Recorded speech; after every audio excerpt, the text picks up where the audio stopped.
In other news tonight, a new report shows more people are finding long-term path out of homelessness. This, according to the annual point in time count data that we've obtained today. There are more than 3,000 homeless in Riverside County. That's up 15% from last year. Two of the four cities in the Coachella Valley with the highest number of people living on the streets are Indio at 105 and Palm Springs at 222. As News Channel 3's Miyoshi Price reports, resources in the valley could be a contributing factor for the positive change. Our challenge here is to remember that behind every single one of these numbers, there are real lives and people who still are relying on us to help create a path out of homelessness. The facts are 8% of unsheltered decreased, with an 83% shelter increase and 15% overall increase of the homeless population sheltered. This is the number that we want to increase because it means that we are getting folks out of the streets and into a shelter system.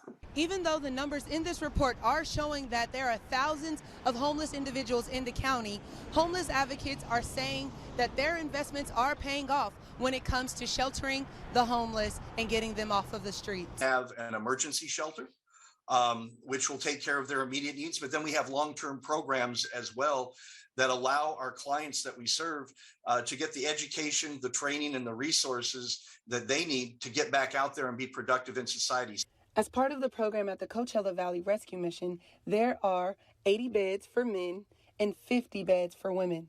Being able to meet your need, whether you are seeking long-term or short-term solution, is the goal of the Coachella Valley Rescue Mission. When we get a single mom that might come in, she's got a couple of kids, or maybe she's just getting ready to have a baby, and she's got no place to live, and she's got nowhere to go because her resources have basically disappeared because of the pandemic. And she comes in here, she's scared. She's afraid of what the future might hold for her. She's not sure what's going to happen. And the look on her face when we tell her, hey, everything's going to be okay. Everything's going to be all right. We've got you. We're going to take care of you. We're going to take care of your kids. We're going to take care of your well-being. You've got a safe place to stay. That was Miyoshi Price reporting. Nearly half of the people contacted during this year's count asked to receive follow-up services.